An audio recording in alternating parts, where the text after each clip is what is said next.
Aujourd'hui, nous nous rendons à Koudougou, une ville dont le destin est intimement lié à celui du tout premier président de la Haute-Volta, Maurice Yamiogo.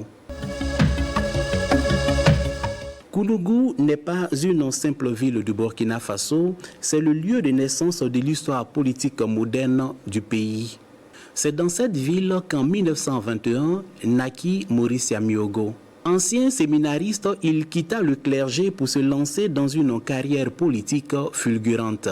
Fondateur de l'Union démocratique voltaïque UDV-RDA, affilié au grand parti panafricain de Félix Houphouët-Boigny, il a créé la structure politique qui a dominé la vie politique du pays. Cela lui a permis de regrouper les forces vives de l'époque et de construire un État centralisé. Excellence, Mesdames, Messieurs, la Haute-Volta s'honore d'accueillir votre haute assemblée parce que l'UAM, en procédant ainsi au décompte sur le terrain de ses capitales, en vivant la réalité de son unité profonde dans toute sa diversité géographique, fortifie les évidences dont est faite l'Union. Parce que les travaux de la présente session sortiront la décision qui continueront à confirmer que l'Afrique veut que le rendez-vous qu'elle a pris avec son destin soit grandiose et à la mesure de notre longue attente. En tant que Premier ministre et Premier président de la Haute-Volta, il a mené des négociations avec la France et il a proclamé l'indépendance du pays le 5 août 1960. Aujourd'hui, 5 août 1960, à 0 heure, au nom du droit naturel de l'homme à la liberté, à l'égalité et à la fraternité, je proclame solennellement l'indépendance de la République de Haute-Volta.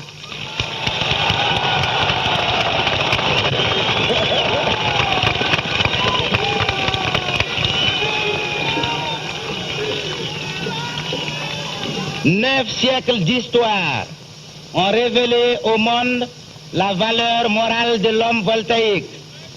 Au nom de cette morale, à partir de laquelle nous voulons bâtir notre nation, j'exprime ma profonde reconnaissance à tous les artisans de notre indépendance pacifique.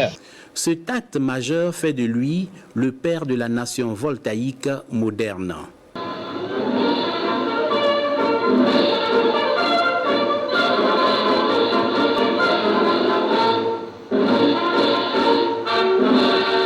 Sous sa présidence, les premières institutions de la République ont été établies. C'est sous son règne que la Haute-Volta a adopté sa première constitution et a mis en place les fondations de l'administration et de la justice. Une fois au pouvoir, Maurice Yamiogo met en place un régime à parti unique. Mais la lune de miel avec la population ne dure pas longtemps. Ces politiques d'austérité, notamment des baisses de salaire, provoquent une indignation générale. Nous avons su que le budget de l'exercice 66 était sur la table des députés. Et ce budget-là prévoyait beaucoup de restrictions, beaucoup de sacrifices pour les travailleurs. Immédiatement, nous nous sommes concertés pour donner notre point de vue au gouvernement. Et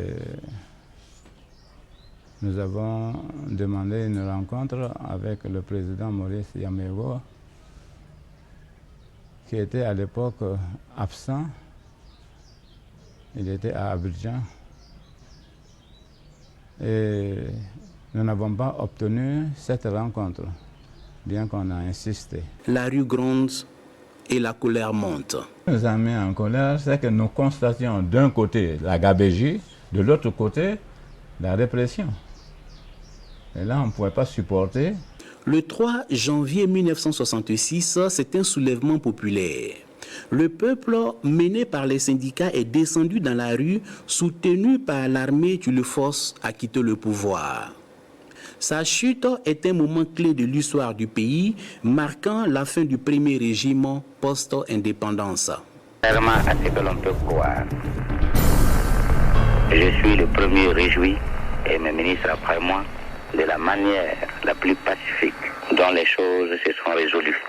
Si depuis plus de 4 jours, notre capitale, d'habitude si pacifique, a connu un tel échauffement et que heureusement rien ne se soit produit sur le plan de la perte de vies humaines, c'est parce que là encore, bien que possédant les attributs du pouvoir, nous n'avons pas voulu user de quoi que ce soit pour que du dehors on puisse dire que la Haute-Volta a perdu l'une de ses grandes vertus qui est le respect de soi-même, l'amour entre ses frères.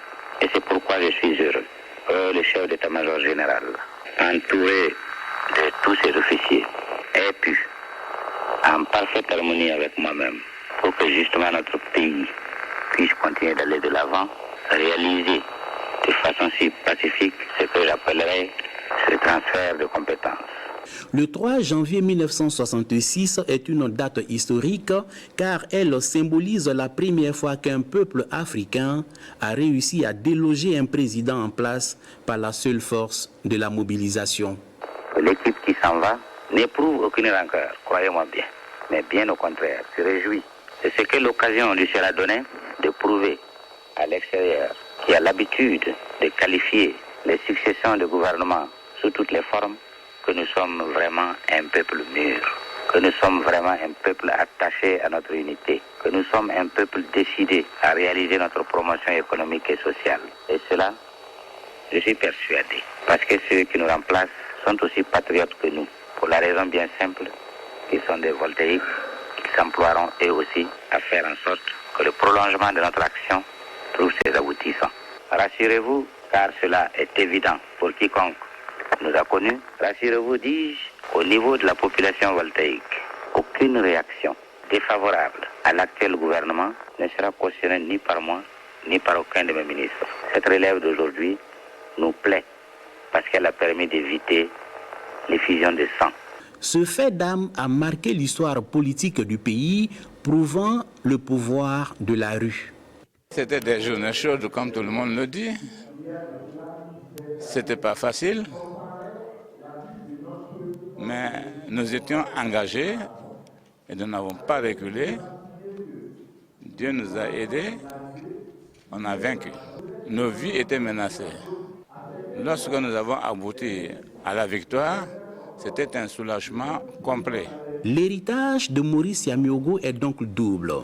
Il est le père fondateur et l'unificateur, mais aussi l'homme dont le pouvoir a été brisé par la volonté du peuple. Cette ambivalence fait de lui un sujet d'étude crucial pour comprendre les débuts de l'histoire du Burkina Faso. Allons à présent à la rencontre de notre témoin de l'histoire, M. Edouard Ouedraogo, le directeur de publication du journal L'Observateur Palga.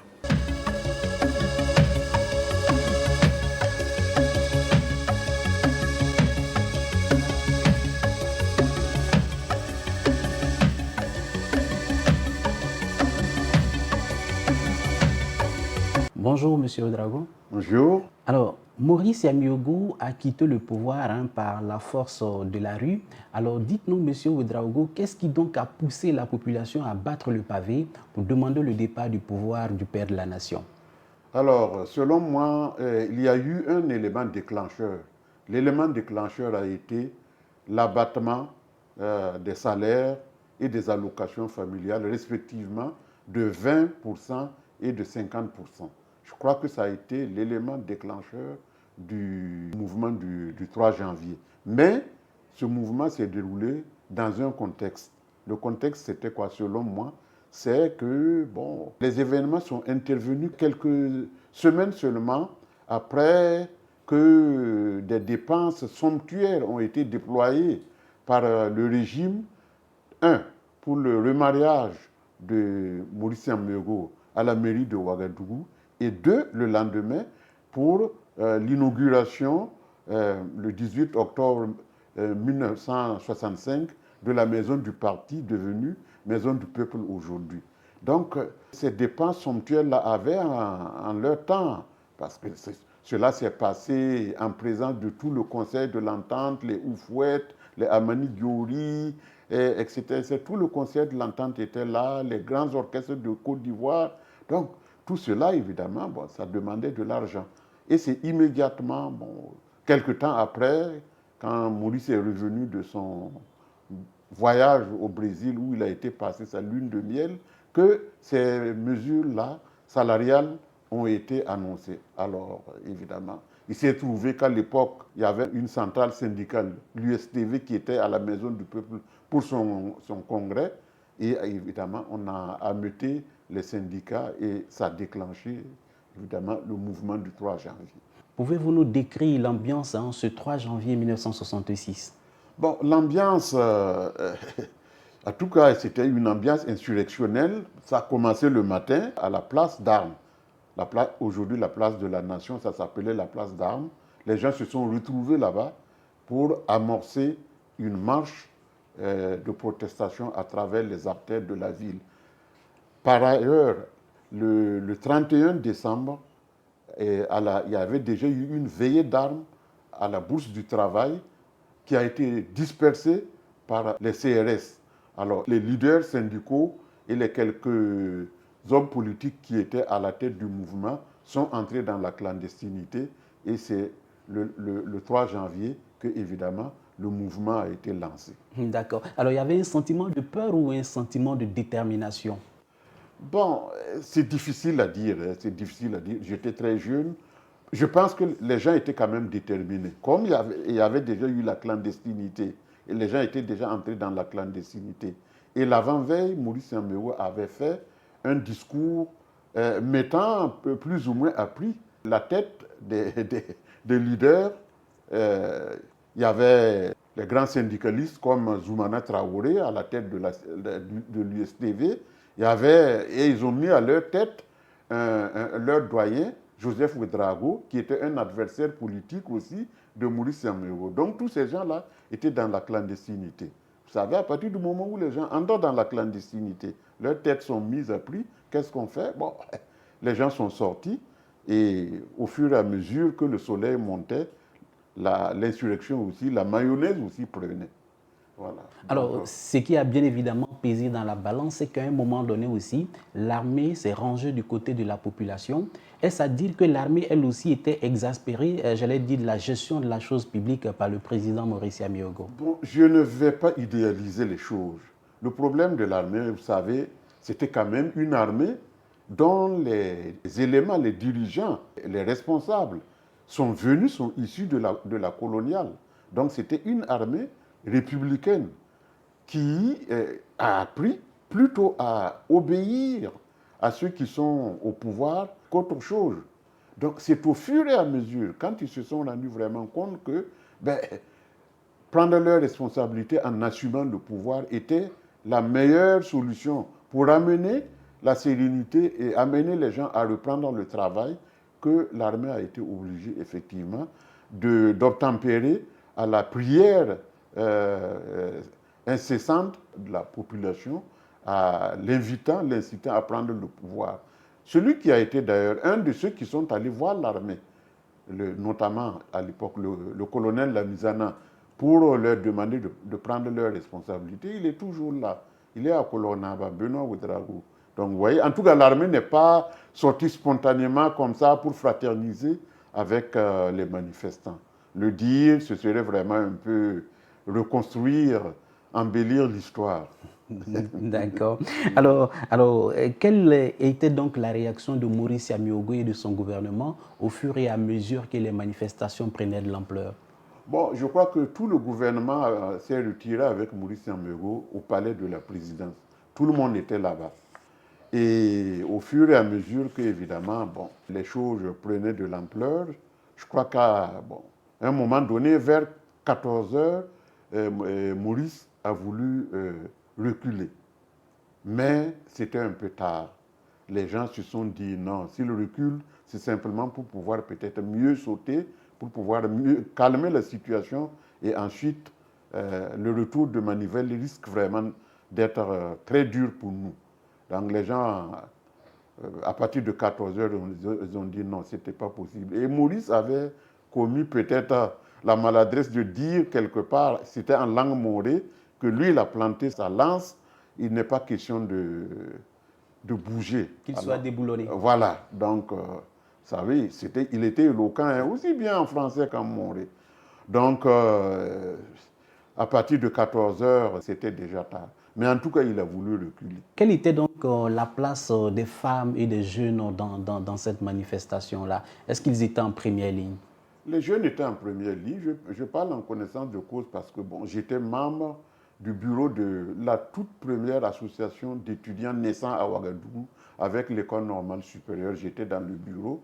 Nous avions été en tout cas plus ou moins conditionnés par nos professeurs, comme les Joseph Kizerbo et autres, pour en tout cas soutenir les syndicats dans leurs revendications. Mais bon, j'avoue qu'il y avait quand même une certaine... On ne comprenait pas totalement... Si je dis qu'on comprenait tous les enjeux, je mentirais. Mais en tout cas, nous avons manifesté activement. Et surtout, bon, les lycéens du lycée Zenda et surtout les jeunes filles du cours normal de... bon, aujourd'hui, c'est le lycée Mandela. Hein. Elles sont sorties. Surtout quand leur directrice, Mme Kizerbo, qui a suivi le mouvement, a été arrêtée et amenée à la gendarmerie. Alors donc, elles sont sorties comme des furies là, et puis elles sont allées à la gendarmerie libérer leur directrice. Bon, donc, la participation des jeunes a été déterminante dans la réussite de la journée du 3 janvier. D'accord. Alors, M. Ouedraogo, dites-nous, est-ce que cette manifestation était spontanée ou bien elle était l'aboutissement d'une colère populaire qui montait depuis longtemps? Moi, je ne peux pas le dire comme ça. Bon, bien sûr, vous savez qu'à l'époque, on était dans une situation un parti unique de fait. Mais le régime Maurice, on ne peut pas dire qu'il était vraiment très répressif par rapport à ce que nous connaissions dans les autres pays. Même dans un pays comme celui dirigé par le sage Houphouët-Boigny, finalement, au niveau de la Haute-Volta, ça marchait quand même. Il y avait un petit espace démocratique qui permettait que justement il y ait le pluralisme syndical. Maurice a tenté à un moment donné d'unifier aussi tout le mouvement syndical sous la houlette du parti unique, mais ça n'a pas marché. Donc, il y avait un pluralisme syndicaliste qui prévalait au niveau de la Haute-Volta.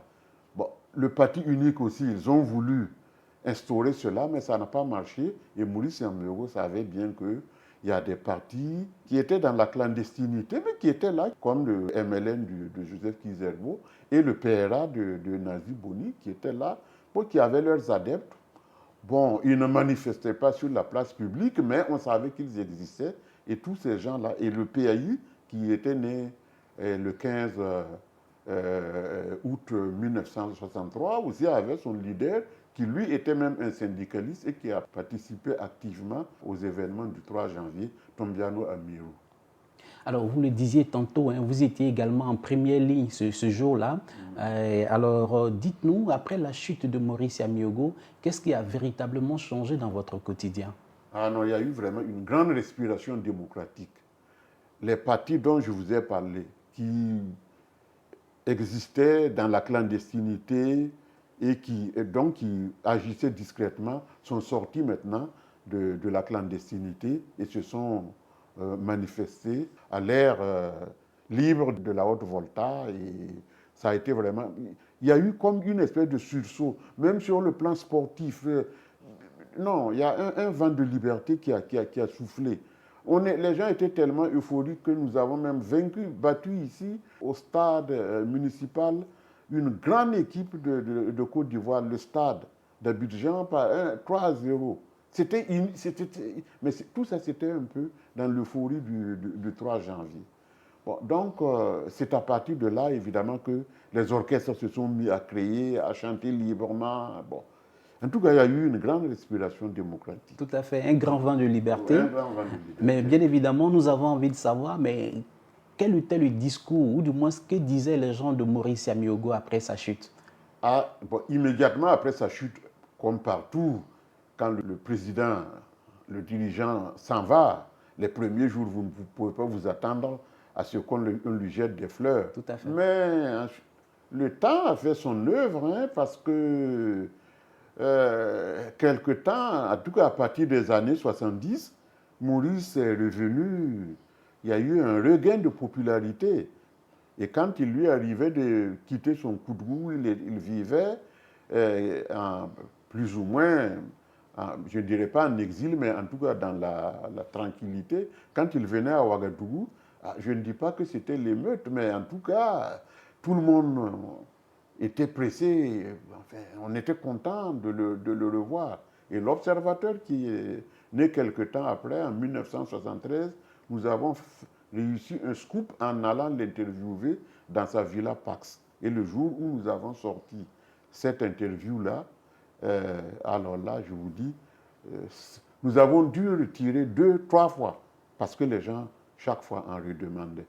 Ça veut dire que quelque temps après seulement, bon, Maurice, tout le monde, enfin, je ne dirais pas tout le monde, mais en tout cas, les gens se sont souvenus qu'il y a un certain Maurice Yamiogo qui était le père de l'indépendance, qui avait un certain panache, parce qu'il avait du panache, Maurice Yamiogo. Regardez la maison du peuple là, il avait le sens du beau, et il parlait bien. Quand il est allé à Paris, sa première visite officielle avec le général de Gaulle, à livre fermé, il l'a épaté. Mais sa visite mémorable, ça a été surtout aux États-Unis, où il a rencontré le président Lyndon Johnson, qui a remplacé Kennedy après son assassinat. Mais si vous regardez la photo, Lyndon Johnson, qui était très grand, il le regardait comme ça, vraiment séduit, en hochant la tête. Et d'après les confidences que nous avons reçues par la suite, c'est qu'il a été tellement séduit par le monsieur que le projet Tambao, le chemin de fer là, Lyndon Johnson avait promis vraiment comme une espèce de geste princier que les États-Unis allaient offrir le chemin de fer sur Ouagadougou-Tambao gratuitement à la Haute-Volta.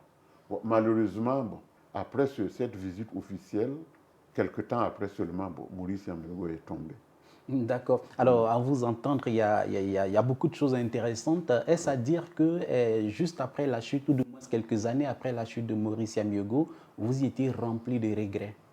Non, on ne peut pas dire de regrets comme ça, mais bon, vous savez, les gens, il avait marqué les gens d'une certaine manière. Et bon, et par la suite, bon, les militaires avec le bon père, Lamizana, faisaient du mieux qu'ils pouvaient. On peut dire que le tissu économique qui continue d'être le nôtre aujourd'hui, là, nous le devons au régime de Lamizana, avec les Garango et autres.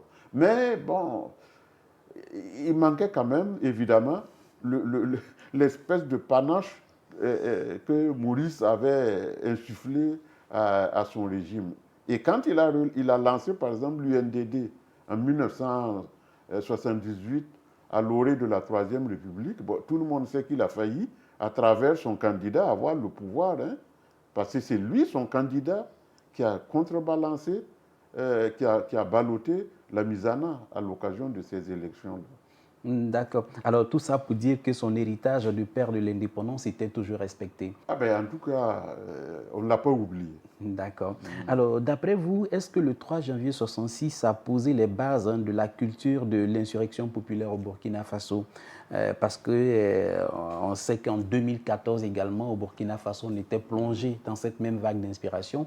Est-ce que cela tire sa source depuis 1966? On peut dire que les événements de 1966 ont inscrit plus ou moins dans notre ADN national une espèce de gène surnuméraire qui fait que, en tout cas, quand certaines circonstances sont remplies, ben, il y a une contestation et un renversement non conventionnel du régime en place, je crois. Et ça a été aussi les événements fondateurs du rôle historique et irremplaçable des syndicats dans les grands changements politiques intervenus dans notre pays. Merci, M. Ouédraogo. Merci, M. Ouédraogo Junior. Je vous remercie vraiment à vous, vos collaborateurs et bien sûr tous mes confrères de la RTB de m'avoir donné l'occasion de dire aux plus jeunes ce que je retiens des événements du 3 janvier. Aujourd'hui, Maurice Yamiogo est une figure ambivalente. D'un côté, il est reconnu comme le père fondateur de l'État burkinabé. De l'autre, son autoritarisme et les circonstances de sa chute en font un personnage contesté.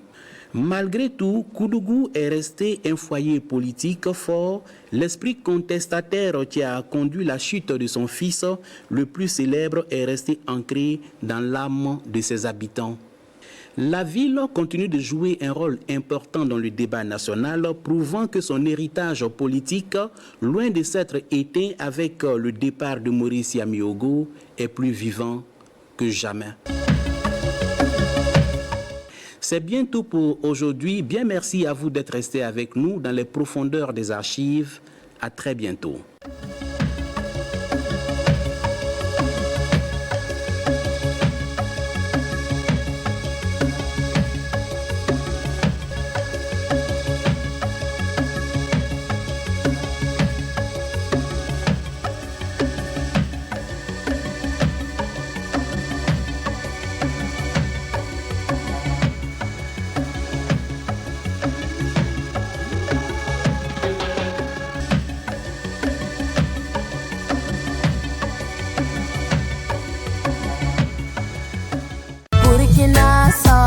Pan ke o dogu yan duam len le mial po ke biga o poa len o jwa bukul dugum po minin guti dogu mayula nani me yudierma mi sogama len mi tegima li bontian le friba ama yogon kulimba mwande fi ke so lig len tuongali le papali len te burkinde nuk dar kuri Burkina Faso mfri finde bani delta jawandi len yampani ke mwandi toi idandali len iduguti ke se yogon kuri nugi suwari ti jawandi leni mi yambwa mbodi Burkina jakwanda ye ika ankuri ti yandwampo tintani finde ya dogu mpya lafia yandwama lentayenu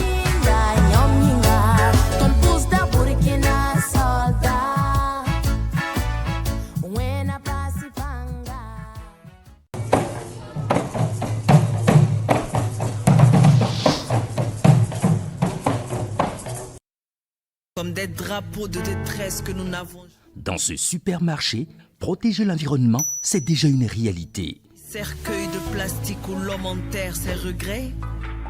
Un sachet, ça bloque les caniveaux, provoque des inondations. Et quand la pluie tombe, c'est toute la ville qui boit cette punition.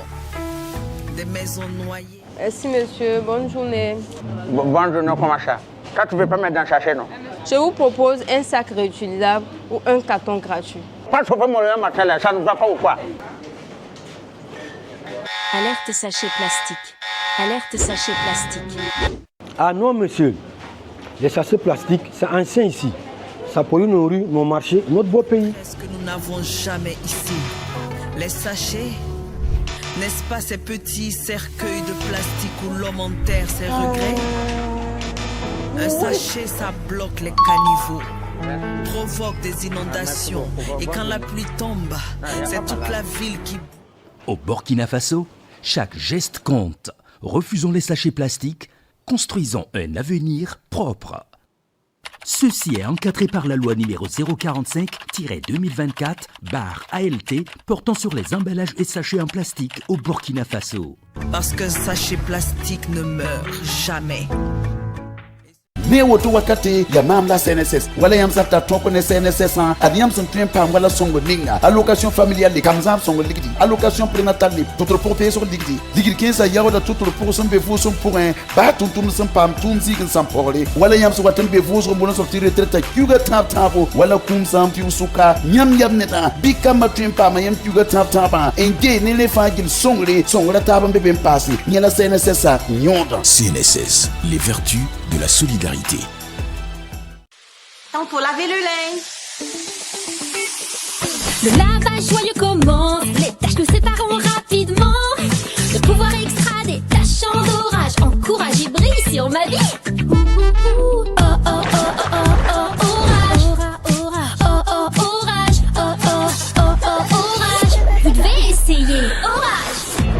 extra détachant. Orage, du courage. Orage. La grande foire iranienne à Ouagadougou se poursuit, et ce, pour votre plus grand bonheur. Et oui, population de Ouagadougou et ses environs, la grande foire iranienne est prolongée jusqu'au 18 janvier 2026. Vous avez été nombreux à nous demander une prolongation spéciale. Eh bien, c'est fait! Toujours dans la grande salle d'exposition de la Maison du Peuple de Ouagadougou. Hâtez-vous afin de repartir avec des articles de décoration d'intérieur de maison de haute qualité, les meubles de qualité supérieure, les tapis de maison, les lustres, les bijoux pour hommes et femmes, les ustensiles de cuisine, articles sanitaires, les chaussures et nombreux beaux objets de décoration. Retenez bien, la grande foire iranienne est prolongée jusqu'au 18 janvier 2026 dans la grande salle d'exposition de la Maison du Peuple de Ouagadougou. Les portes de la foire s'ouvrent toujours de 10h à 20h tous les jours. Faites-vous plaisir, obtenez ce que vous désirez. Foire iranienne, des articles de qualité à des prix formidables. La famille s'est réunie. Quel chaos. Excuse-moi, je suis arrivée. Quel beau chaos. Les rivalités sont profondes, mon frère. Quand tu entends le bruit avant de le voir, tu sais que la famille est arrivée.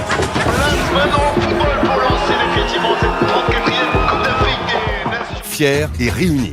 Avec Canal Plus Cannes, vivez tous les matchs commentés par nos meilleurs experts sur la seule chaîne 100% Cannes.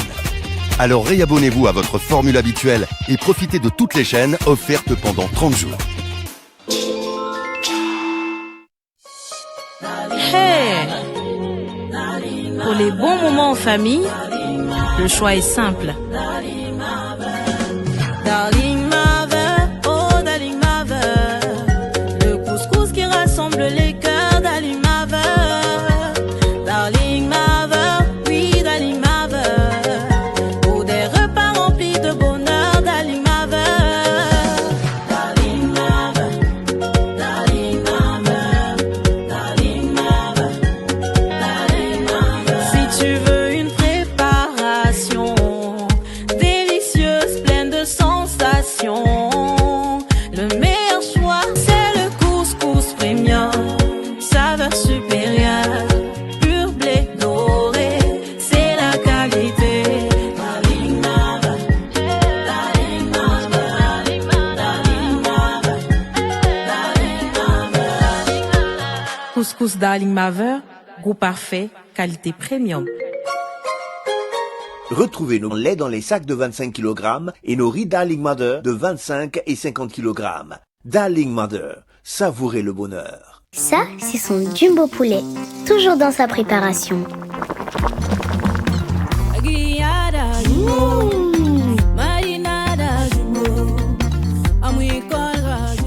Jumbo couronne les femmes tous les jours. Découvrez le tout nouveau Jumbo Crevette, disponible partout au Burkina Faso dans vos points de vente habituels. Et toutes les grandes cuisinières l'aiment déjà. Et vous?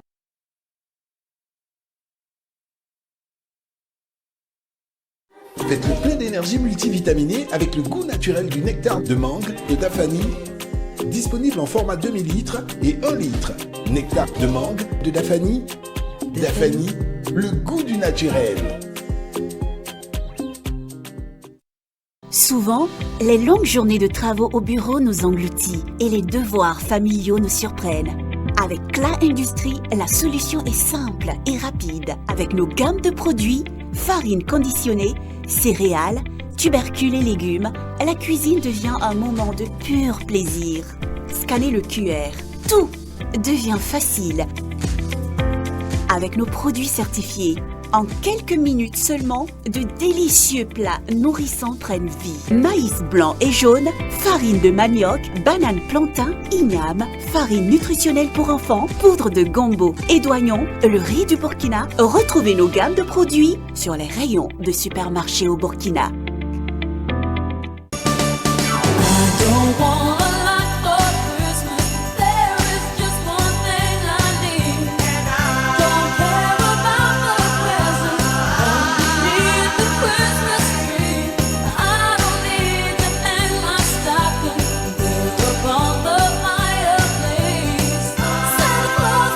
À Noël, on ne compte pas. On partage la joie, l'amour et les sourires. Et oui, cette année, la joie de Noël, c'est de rouler en beauté et à petit prix. Découvrez nos offres de Noël exceptionnelles et faites entrer la joie dans votre famille. Optez pour la Safari Sirius spéciale à 400 000 francs, la Fine à 450 000 francs, la Winner X et GTR à 485 000 francs, la Sirius 115 à 450 000 francs, la Soul à 510 000 francs et la Sirius RC à 415 000 francs CFA. Obtenez après achat un sac de riz de 25 kg, un casque et un t-shirt. Offre valable du 10 novembre